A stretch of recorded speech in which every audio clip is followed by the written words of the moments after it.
समस्त वेदों, शास्त्रों, पुराणों आदि के द्वारा यह निर्विवाद सिद्ध सिद्धांत है कि प्रत्येक जीव का परम चरम लक्ष्य आनंद प्राप्ति ही है, और वह आनंद या रस स्वयं रसिक शिरोमणि परब्रह्म श्री कृष्ण ही हैं, जैसा कि वेदों का उद्घोष है, रसो वै सह तथा आनंदो ब्रह्मेति व्यजानात्।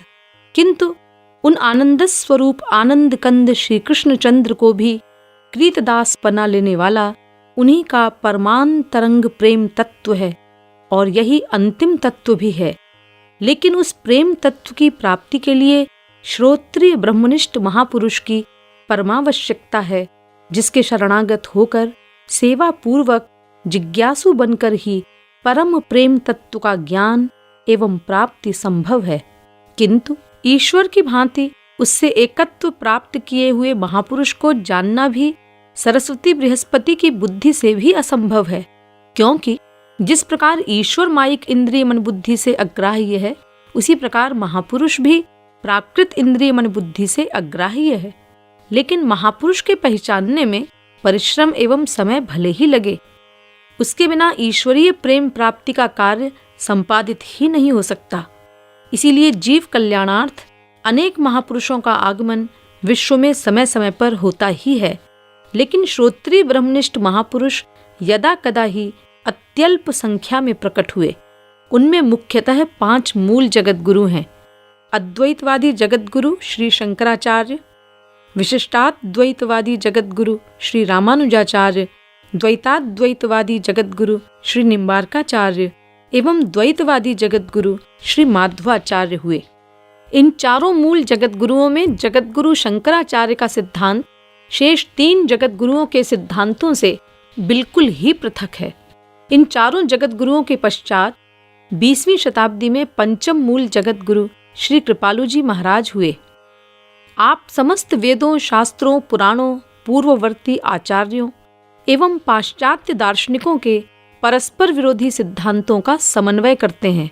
सभी आचार्यों का सम्मान करते हुए एकमात्र भक्ति योग का प्राधान्य सिद्ध करते हैं। इसीलिए भारत के लगभग 500 मूर्धन्य शास्त्रज्ञ विद्वानों की एकमात्र सभा काशी विद्वत परिषद, जो सरलता से किसी को समस्त शास्त्रों का विद्वान स्वीकार नहीं करती, उस सभा के धुरंधर पंडित तो किसी को पहले शास्त्रार्थ करने के लिए ललकारते हैं, हर प्रकार से कसौटी पर कसते हैं, तब उसे शास्त्रज्ञ स्वीकार करते हैं। उस काशी विद्वत परिषद के उपाध्यक्ष माननीय महामना महामहोपाध्याय श्री गिरधर शर्मा चतुर्वेदी के कर कमलों द्वारा परिषद के समस्त विद्वानों के एक मत से आपको 34 वर्ष की अल्पायु में जगत गुरु तम की उपाधि से विभूषित किया गया। इतना ही नहीं, उन समस्त विद्वानों ने आपके संस्कृत में दिए गए विलक्षण प्रवचन को सुनकर एवं अनुभवात्मक दिव्य ज्ञान एवं भक्ति रस से ओतप्रोत व्यक्तित्व से प्रभावित होकर आपको अन्य अनेक विलक्षण उपाधियां भी प्रदान की, जैसे श्रीमद् पदवाक्य प्रमाण पारावारीण वेद मार्ग प्रतिष्ठापनाचार्य, निखिल दर्शन समन्वयाचार्य, सनातन वैदिक धर्म प्रतिष्ठापन सत संप्रदाय परमाचार्य, भक्ति योग रसावतार, भगवदनंत श्री विभूषित जगत गुरु 1008 स्वामी श्री कृपालु जी महाराज। जगत गुरु श्री कृपालु जी महाराज के अनुसार यद्यपि ईश्वर प्राप्ति के अन्य मार्ग भी हैं, तथापि भक्ति ही सर्वश्रेष्ठ व सर्वसुलभ मार्ग है। आपके अनुसार कलयुग में एकमात्र नाम संकीर्तन ही की साधना निर्धारित की गई है। यदि यह भी मान लें कि कलयुग में अन्य साधनों से भगवत प्राप्ति हो सकती है, तब भी विचारणीय हो जाता है कि इतनी अमूल्य, सरस एवं शीघ्र फल प्रदान करने वाली संकीर्तन साधना को छोड़कर क्लिष्ट अन्य साधनाओं में प्रवृत्त होने में बुद्धिमत्ता ही क्या है। आपके मतानुसार तो स्वसुख वासना गंध लेश शून्य श्री कृष्ण सुखैक तात्पर्यमयी सेवा ही जीव का लक्ष्य है, अर्थात अपने सेव्य के सुख के लिए ही उनकी नित्य निष्काम सेवा प्राप्त करना ही जीव मात्र का परम लक्ष्य है। जो रसिक महापुरुष की अनन्य शरणागति पर उनकी अहेतुकी अकारण करुणा से ही प्राप्त होगा। अतएव वास्तविक महापुरुष की परिभाषा एवं लक्षणों से अवगत होना जिज्ञासु साधकों के लिए परमावश्यक है। श्रीमद् भागवत महापुराण में भगवान श्री कृष्ण ने कहा, आचार्यम माम विजानीयात, अर्थात गुरु को मेरा स्वरूप समझो। अब इस आचार्यम माम विजानीयात का क्या भावार्थ लगाया जाए? वेदों, शास्त्रों, पुराणों में 3 प्रकार की बातें लिखी हुई हैं। कहीं लिखा है कि भगवान बड़े हैं और सब छोटे हैं, कहीं लिखा हुआ है भगवान और महापुरुष बराबर हैं, और कहीं लिखा है कि भगवान से महापुरुष बड़े होते हैं। अब ये 3 प्रकार की विरोधी बातों में कौन बात उपयुक्त है, यह निर्णय जन साधारण के लिए असंभव है, क्योंकि तीनों ही बातें प्रामाणिक हैं, शास्त्र वेद से उद्घोषित है। अतएव इसका शास्त्र वेद सम्मत पूर्ण निराकरण जगत गुरु श्री कृपालु जी महाराज के प्रस्तुत प्रवचन में सुने। भगवान श्री कृष्ण ने भागवत में स्वयं इस श्लोक को कहा है, आचार्यम माम विजानीयान नावमन्येत कर्हिचित न मर्त्य बुद्ध्या सूयेत सर्वदेव मयो गुरु। भागवत के 11वें स्कंद के 17वें अध्याय का 27वां श्लोक है। गुरु के विषय में श्री कृष्ण बता रहे हैं कि गुरु का स्थान क्या है, यानी भगवान और गुरु के विषय में जो अनेक प्रकार की बातें शास्त्रों वेदों में लिखी हैं, उससे भोले भाले लोगों को बहुत कंफ्यूजन होता है, कोई डिसीजन नहीं ले पाते। शास्त्रों वेदों में यह भी लिखा है कि भगवान से बड़ा कोई नहीं होता और भगवान के बराबर भी कोई नहीं हो सकता। न तत् समस्याभ्यधिकश्च दृश्यते, वेद कह रहा है कि न भगवान के बराबर कोई हो सकता है, न भगवान से बड़ा कोई हो सकता है। इसी बात को गीता में भी कहा, न त्वत् समोस्तभ्यधिकः कुतोऽन्यः। और कॉमन सेंस से जब हम लोग सोचते हैं तो ठीक भी है, उसका नाम ही ब्रह्म है। महतो महीयान, सबसे बड़े से बड़ा जो हो, जिससे बड़ा कोई न हो। यस्मात् परम ना परमस्ति किंचित, यस्मान् नाणीयो न ज्यायोस्ति कश्चित, वही भगवान है। किंतु दूसरी बात यह भी कही जाती है शास्त्रों वेदों में कि भक्त का स्थान, गुरु का स्थान भगवान से ऊंचा है। मोते अधिक संत करि लेखे, राम ते अधिक राम कर दासा। अनेक स्थलों पर गुरु के लिए ऐसे शब्द लिखे गए हैं कि वो भगवान से बड़े। और तीसरी बात यह भी लिखी गई है कि यस्त देवे पराभक्तिर यथा देवे तथा गुरु तस्ते कथिता ह्यर्था प्रकाश्यन्ते महात्मनः। वेद कहता है जैसी भक्ति भगवान श्री कृष्ण के प्रति हो, वैसी ही भक्ति गुरु के प्रति होनी चाहिए, यानी बराबर। तस्मिन् तज्जने भेदाभावात्, भगवान के अवतार नारद जी ने भी यही कहा कि भगवान और गुरु में कोई भेद नहीं है। तो ये अनेक प्रकार की बात हो गई, हम क्या निश्चय करें? भगवान बड़ा है, गुरु छोटा है, कि गुरु बड़ा है, भगवान छोटा है, कि दोनों बराबर हैं? 3 में कोई न कोई बात होगी।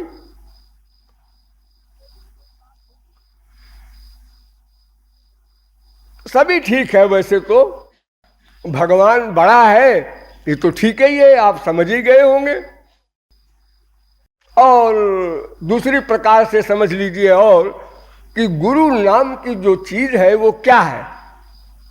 हम ही लोग तो हैं, हम ही लोगों में से कोई गुरु बन जाता है। कैसे बन जाता है? उसने सरेंडर कर दिया, भगवान की शरणागति स्वीकार कर ली 100%, तो भगवत कृपा हो गई। तो भगवान ने अपनी शक्ति दे दी। जो 3 शक्तियां भगवान के पास बड़ी बड़ी हैं, सत चित आनंद, वो हमारे पास भी हैं क्योंकि हम उनके अंश हैं, लेकिन थोड़ी थोड़ी लिमिट में है। जैसे समुद्र की एक बूंद, हमारा ज्ञान, हमारा आनंद, हमारा जीवन सब लिमिटेड है, बहुत थोड़ी सी मात्रा का है। जब भगवत कृपा हो गई तो अनंत जीवन, क्योंकि ये शरीर की बीमारी समाप्त हो गई, अब दिव्य देह मिलेगा, सदा के लिए मिल गया। ज्ञान भी अनंत मात्रा का मिल गया, वो सर्वज्ञ हो गया महापुरुष। आनंद भी वो अनलिमिटेड हैप्पीनेस, अनंत आनंद जो प्रेमानंद है, जिसमें भगवान सदा लीन रहते हैं, वो भी मिल गया। भोग मात्र साम्य लिंगाच्य, इस वेदांत सूत्र के अनुसार सोष्णुते सर्वान कामान सह ब्रह्मणा विपश्चिता। जिस आनंद में भगवान सदा लीन है, उसी आनंद में वो जीव भी लीन हो गया, वही तो गुरु है। तो ये जो गुरु को सच्चित आनंद का, या यो समझ लो 8 गुण का जो भी ये सामान मिला, ये भगवान की कृपा से ही तो मिला है। अगर मान लो दे भी दिया है भगवान ने और कल को उनको मौज में आवे छीन ले, तो गुरु जी कहाँ जाएंगे? तो 0/100 हो जाएंगे। ऐसी लीलाएं भगवान ने की हैं। आप लोगों ने तमाम इतिहास में सुना है, पढ़ा है। ये जो बड़े बड़े राक्षसों के आप नाम सुनते हैं, रावण है, कुंभकर्ण है, शिशुपाल है, दंत्रवक्त्र है, ये सब राक्षस कौन थे? ये सब भगवान के पार्षद लोग थे। गुरुओं में बहुत सारे क्लास होते हैं। वैसे तो गुरु शब्द का इतना ही अर्थ है, जिसने भगवान को प्राप्त कर लिया वो गुरु हो गया, महापुरुष हो गया। लेकिन उनमें बहुत सारी कक्षाएं हैं। प्रेमा भक्ति का गुरु, स्नेह भक्ति का गुरु, मान भक्ति का गुरु, प्रणय भक्ति का गुरु, राग भक्ति का गुरु, अनुराग भक्ति का गुरु, भावावेश भक्ति का गुरु, महाभाव भक्ति का गुरु। अनेक कक्षाएं हैं गुरुओं में। उसी प्रकार जैसे भगवान की भी अनेक कक्षाएं मैंने आप लोगों को बहुत बार बताई है। वो ब्रह्म भी है, परमात्मा भी है, भगवान भी है, वो महाविष्णु का स्वरूप भी उसका है, द्वारिकाधीश का स्वरूप भी उसका है, मथुराधीश का भी उसका है, और वृंदावन का भी उसका है। लेकिन एक से एक अधिक रस वैलक्षण्य से अस्तर हो जाता है। कोई 2-4 भगवान नहीं, लेकिन रस वैलक्षण्य से। जैसे एक गन्ना आप लोग देखते हैं, गन्ना ईख, तो गन्ने से आप लोग क्या मिलता है? मिठास। गन्ने को चूसते हैं लोग या रस निकाल के पीते हैं, कैसा लगा? मीठा। अब उसका गुड़ बन गया और मीठा हो गया। अब उसकी शक्कर बन गई और मीठा हो गया। अब उसकी चीनी बन गई और मीठी हो गई। अब उसकी मिश्री बन गई और मीठी हो गई। तो चीज तो एक ही है, लेकिन उसकी विलक्षणता, विशेषता बढ़ती जाती है। ऐसे ही गुरु का मतलब हो, ये तो सिद्ध ही है, माया की निवृत्ति हो गई, त्रिगुण त्रिकर्म त्रिदोष पंचक्लेश पंचकोश सब समाप्त हो गए, सदा को आनंदमय हो गया। फिर भी रस वैलक्षण्य से ये सब अंतर उसमें होते हैं। तो भगवान बड़ा है, ये तो ठीक ही है, ये भी ठीक है, और गुरु बड़ा है, ये भी ठीक है। ये कैसे ठीक है जी? इस तरह से ठीक है कि भगवान का एक कानून है, मैं डायरेक्ट जीव से कांटेक्ट नहीं रखता शरणागति की। वैसे तो मैं प्रत्येक जीव के प्रत्येक क्षण के प्रत्येक आइडियाज को नोट करता हूं। ये वर्क महापुरुष का नहीं, गुरु का नहीं, ये भगवान का है। लेकिन मुझको प्राप्त करने के लिए किसी गुरु की ही शरण में जाना होगा। ये एक अकाट्य नियम है भगवान का। क्यों है भगवान जाने, एक नियम बना दिया उन्होंने कि भाई महापुरुष के द्वारा ही मुझको प्राप्त कर सकता है कोई। और अगर आप लोग जानने चाहते हैं क्यों बना दिया तो बता भी दे। इसलिए बना दिया कि भगवान कहते हैं भाई देखो मैं तो तुम लोगों को मिलूंगा नहीं, तुम लोग पहले ये जानना चाहोगे भगवान कौन है, मैं कौन हूं, माया कौन है, ये इंद्रिय मन बुद्धि क्या है, शरीर क्या है, संसार क्या है, संसार में जो सुख मिलता है वो क्या है।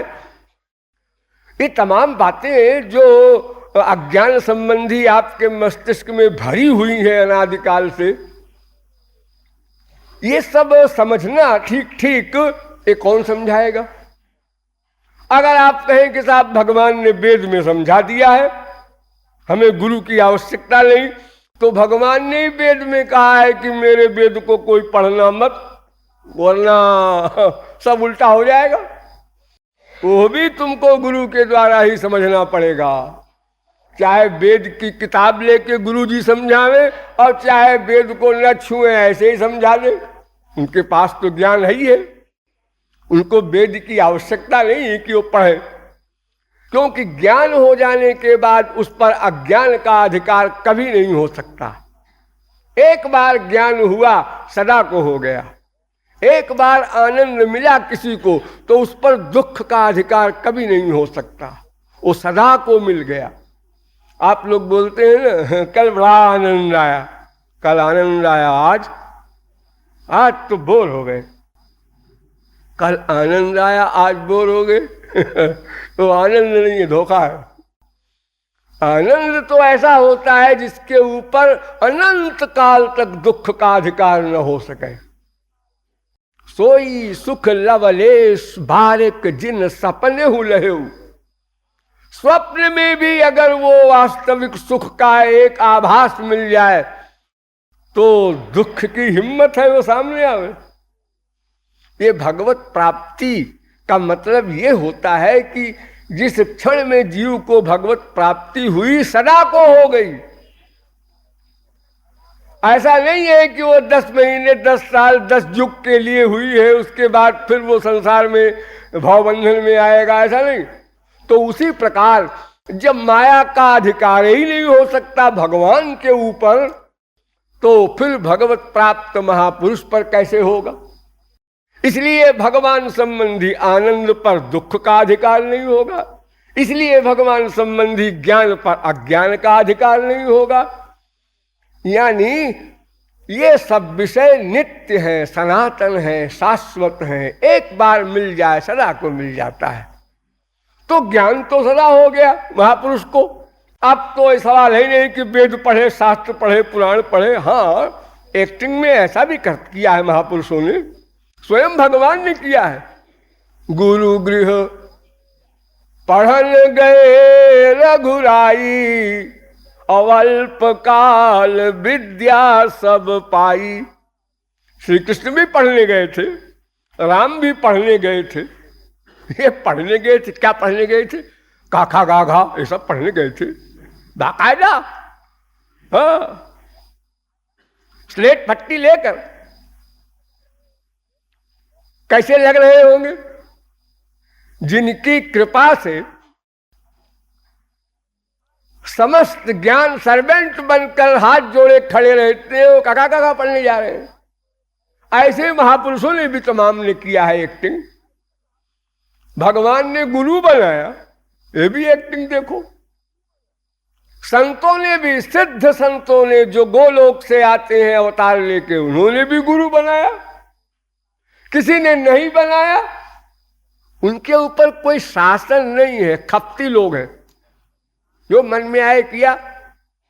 ऐसे लोगों को सुखदेव परमहंस ने कहा, यत्पाद पंकज पराग निसेव तृप्ता, योग प्रभाव विधुताखिल कर्म बंधा, स्वैरम चरंति मुनयोपि न नह्यमाना। स्वैरम चरंति यानी स्वेच्छाचारी होते हैं महापुरुष लोग। क्योंकि शास्त्र वेद के कानून कायदे तो तब तक लागू होंगे किसी पर जब तक भगवत प्राप्ति न कर ले। भगवत प्राप्ति करने के बाद ब्रह्मविद श्रुति मूर्धनि, फिर वो महापुरुष वेद के मस्तक पर पैर रखकर चलता है, उसका गुलाम नहीं, स्वतंत्र है। वो किसी कानून कायदे के बंधन में नहीं है। मौज में आई, कानून कायदे का पालन किया, कर्म धर्म का पालन किया। अरे राज्य किया है ध्रुव, प्रहलाद, अम्बरीश, तमाम संतों ने, और मौज में आए आप कुछ नहीं। मौज में आई, जीव कल्याण के लिए प्रचार कर रहा है संसार वालों के साथ, उनकी गालियां खा रहा है, अपमान सह रहा है। और मौज में आई, भाड़ में जाओ तुम लोग, मरो, हम जा रहे हैं अपना अकेले भजन करेंगे, अपना श्यामा श्याम से प्यार करेंगे, तुम लोगों को अकल में कभी नहीं आएगा, हम क्यों खोपड़ा भंजन करें। कुछ ऐसे होते, अलग अलग ढंग के महापुरुष हिस्ट्री में हमारे हुए हैं। ऐसी ऐसी विचित्र विचित्र बातें उन महापुरुषों की हैं जहां सरस्वती बृहस्पति की बुद्धि भी खिन्न हो जाती है। तो हमको जो पहला काम करना है वो क्या है? अपने अज्ञान को समझना है और ज्ञान को प्राप्त करना है।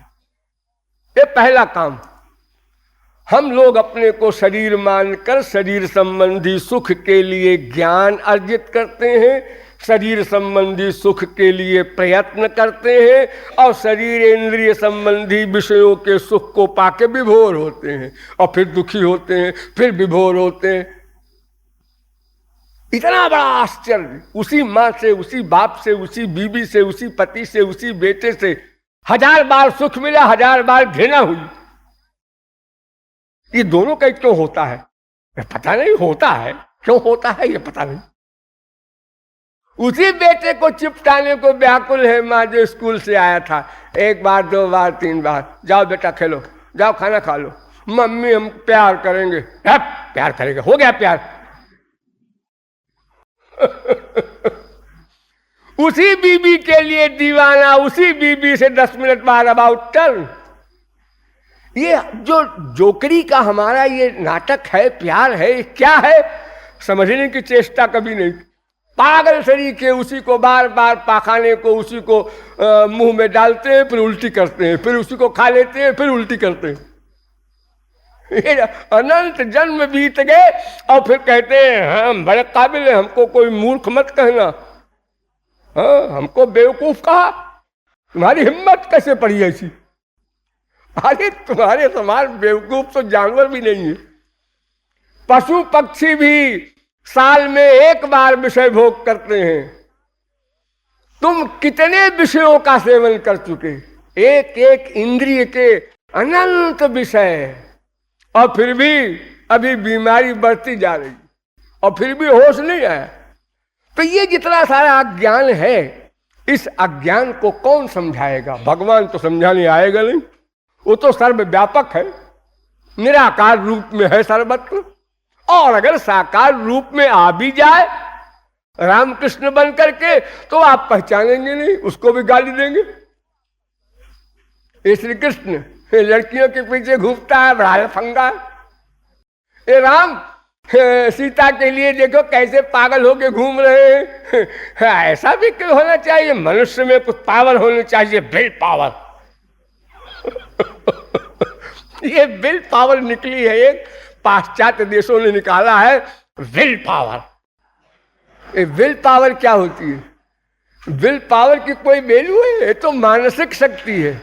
मन तो परिवर्तनशील है 3 गुण के अंदर, इसकी पावर क्या होगी? अभी इतनी बड़ी पावर, अभी अप डाउन हो गया, 0/100 हो गया। स्पिरिचुअल पावर है, आत्मशक्ति एक शक्ति है, वो तो ठीक है। ये विल पावर, तो ये जो हमारे अंदर अनेक प्रकार के अज्ञान है, इनको समझना, फिर ज्ञान क्या ग्रहण करना है, उसको प्राप्त करना, ये सब गुरु के द्वारा ही होगा।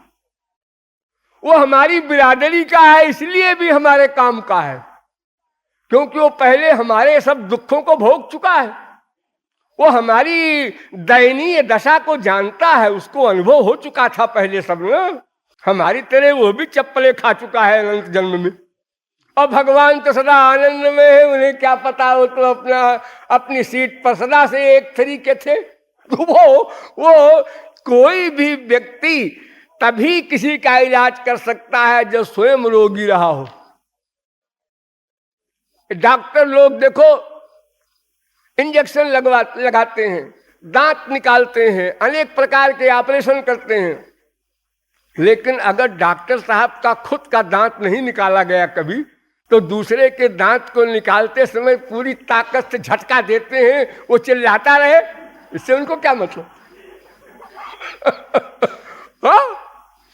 एक गुरुजी ने एक राजकुमार को सब विद्याएं पढ़ा दी, तो उन्होंने कहा कि बेटा अब कल एक पाठ और पढ़ाएंगे, उसके बाद तुमको पास कर देंगे। मैंने कहा अच्छा गुरुजी। तो राज्य भर में खबर हो गई, राजा ने खबर किया कि बस कल का पाठ और पढ़ाना है, उसके बाद हमारा बेटा पूर्ण समस्त विद्याओं में पारंगत हो जाएगा। तो उन्होंने कमरा बंद किया और एक बड़ा बेंत लिया और मारना शुरू किया उसको। इतने बेंत लगाए गुरुजी ने कि वो युवक को बेहोश हो गया। जब बेहोश हो गया दरवाजा खोल दिया, लेकिन जब तक मार खाता रहा, चिल्लाता रहा, तो बाहर आवाज आई। तो लोग राजा साहब के पास गए कि आज गुरुजी पागल हो गए हैं, राजकुमार को मारे जा रहे हैं, वो चिल्ला रहा है बेचारा, और अब उसका बोलना बंद हो गया है, शायद मर गया। कोई दुश्मनी तो नहीं हो सकती गुरुजी की, इतने दिन से उन्होंने अपने बच्चे की तरह पढ़ाया है, फिर आज क्या हो गया गुरुजी को। राजा को भी क्रोध आ गया, हाँ मेरे बेटे को मार डाला गुरुजी ने। हो सकता है किसी का मस्तिष्क विकृत हो जाए तो अपने बाप को मार डाले, संसार में ये तो असंभव नहीं है। अरे भाई जब मस्तिष्क ही नॉर्मल नहीं है तो आदमी कुछ भी कर सकता है। थोड़ी देर में वो तो होश में आ गया, लेकिन तमाम कट गया था शरीर में उसके बेत से।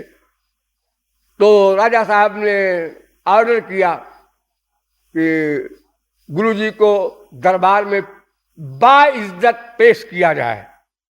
उन्हें राजा की हैसियत से बुलाने का अधिकार है, लेकिन वो गुरु है इसलिए हथकड़ी ला के मत लगाना, बाइज्जत सम्मान सहित ले आओ। और सब बड़े बड़े उनके जो मंत्री लोग बैठे, अब कोर्ट केस होगा। अब गुरुजी बतावे क्यों मारा है। कोई भी हो राज्य के अंतर्गत गलत काम करने का अधिकार किसी को नहीं है। और गुरुजी ने बता दिया कि भाई ऐसा है मैंने इसलिए मारा है कि कल कोई राजा बनेगा और पब्लिक जो अपराध करेगी उसके लिए दंड विधान करेगा।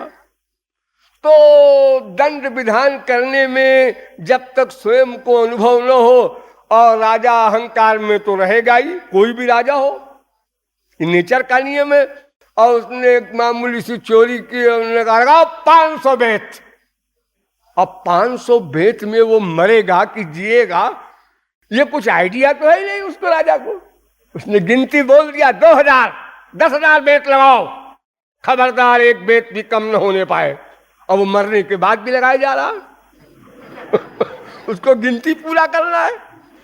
तो मैंने इसलिए इसकी पिटाई की है कि इसको अनुभव रहे, तो दंड कितनी लिमिट का देना है, किस अपराध में, ये ज्ञान रहे। तो महापुरुष को हमारे क्लास का सब अनुभव है, पहले से ही है, इसलिए वो हमारे दुख को, हमारी दयनीय दशा को समझ करके उसी के अनुसार चलेगा और उसी के अनुसार दवा करेगा, हमारी हेल्प करेगा। और फिर भगवान जब मिल ही नहीं सकता अथवा मिलने पर हमारी समझ में आ ही नहीं सकता, तो भगवान से हमारा लाभ ही क्या होगा। इसीलिए भगवान ने कहा भाई भाई मैं तो तब साथ दूंगा तेषाम नित्याभियुक्ता नाम, निर्मल मन जन सो मोहि पावा। जब तुम्हारा अंतःकरण बिल्कुल शुद्ध हो जाएगा, निर्मल, यानी कंप्लीट सरेंडर, यानी सारा काम खत्म हो गया तो भगवान कहते हैं अच्छा मैं आ रहा हूं। ये सारा काम जो गोबर गणेश का किया है तो महापुरुष ने किया। भगवान तो बने बने के साथी हैं। एक बाप एक लड़की को पैदा करता है, माँ उसका पाखाना पेशाब साफ करती है, उसका जितना भी कला का उसकी ज्ञान है, विद्या का, हर एक का करते करते करते 18-20 साल तक तो माँ बाप ने इतना खर्च किया, तन मन धन हर एक से प्रयत्न किया और लड़की को सुशील योग्य कलावती बनाया। और एक पति देव आए इंटरव्यू लेने, उन्होंने कहा ठीक है पसंद है। अगर ऐसा कह दिया तो बड़ी कृपा है, वरना 10-20 लड़कियों को कैंसिल कर दे, क्या ठिकाना। तो भगवान तो उस पति के समान है कि साथ जब सारा काम गुरु ने कर दिया, शुद्धि भी कर दी, सब चीज तैयार कर दी, हाँ उस कमरे में और तो कोई नहीं है। कौन से कमरे में? वो जहां मुझे आना है, ड्राइंग रूम में। अंतःकरण ड्राइंग रूम है। कोई राक्षस तो नहीं? राम आप क्या राक्षस रहेगा? कोई मनुष्य, माँ बाप, बेटा, स्त्री, पति नहीं। राम स्वार्थी लोगों को निकाल बाहर किया है। कोई देवी देवता? बिल्कुल नहीं जी, बिल्कुल खाली है। हाँ मैं आता हूं। तो हमारे स्वार्थ के दृष्टिकोण से गुरु ही प्रारंभ से लेकर अंत तक, यानी वो दिव्य प्रेम दान, वो दिव्य शक्ति जो अंत में मिलती है, आंख में, कान में, नासिका में, जिसके द्वारा हम भगवान का दर्शन स्पर्श आदि प्राप्त करते हैं, वो भी गुरु के द्वारा होगा।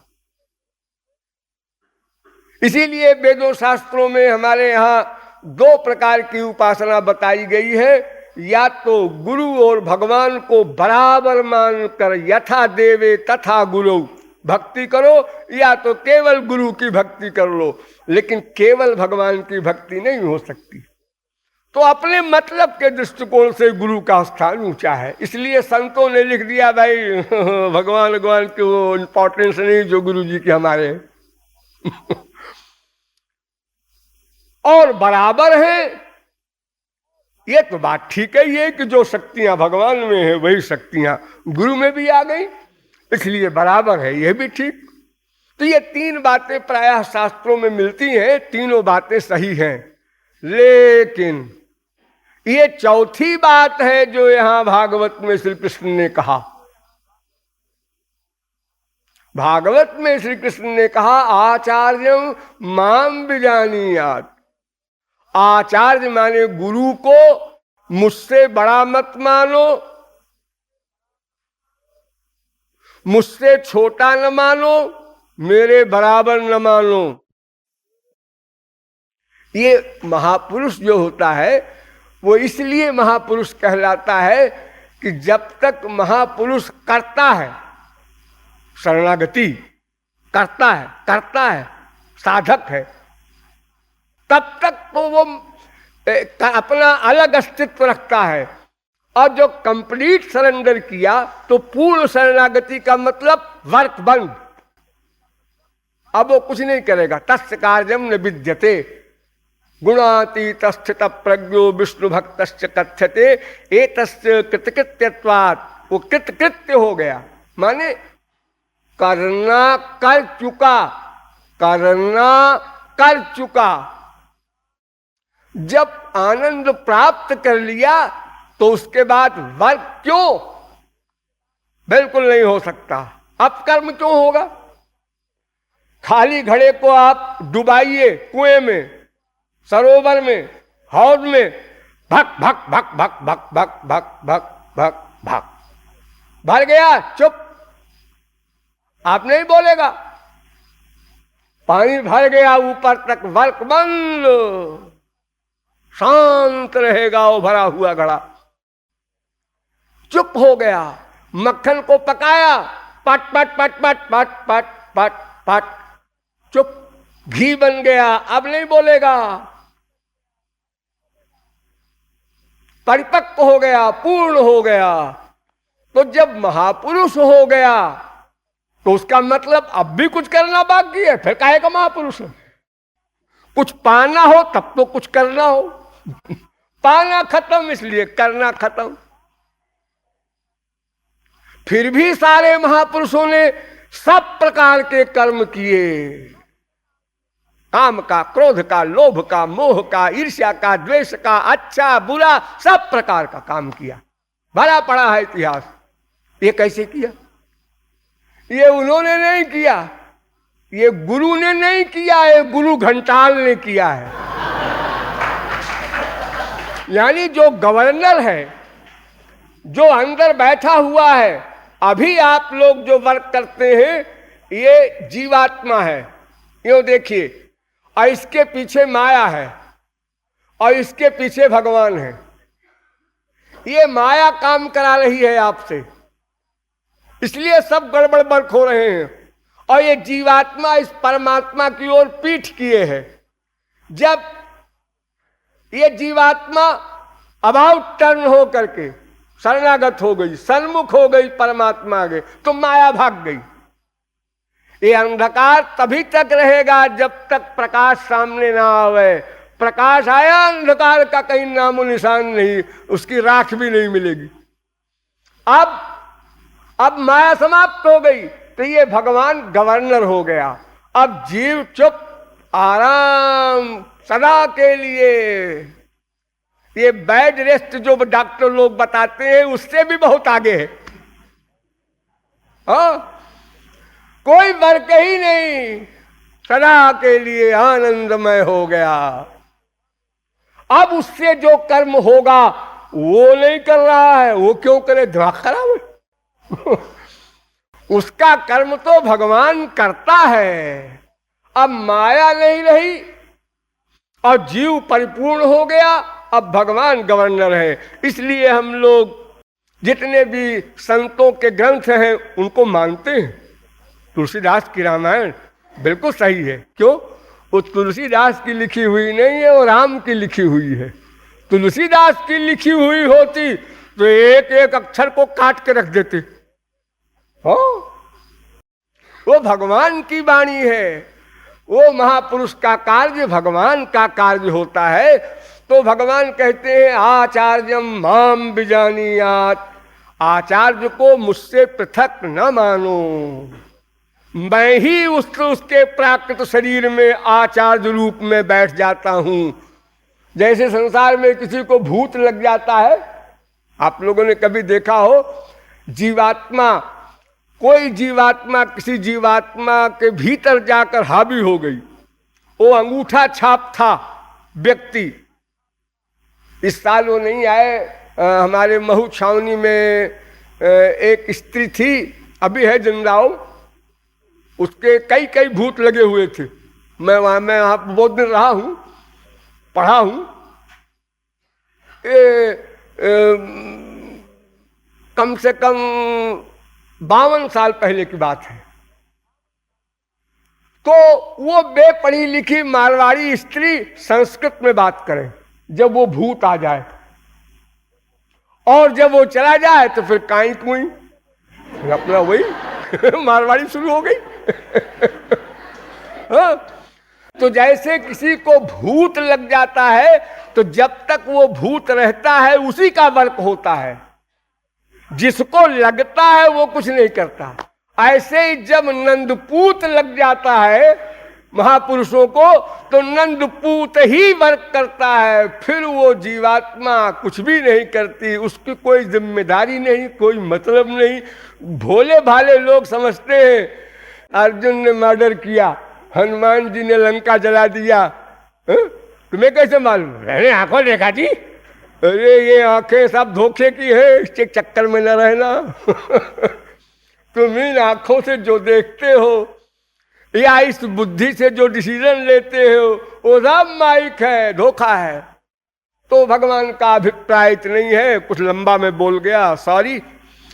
ओ गुरु और भगवान एक ही है, ये आशय है इसका।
जोई श्री गुरुवर सोई श्री गिरिधर श्री गुरुवार सोई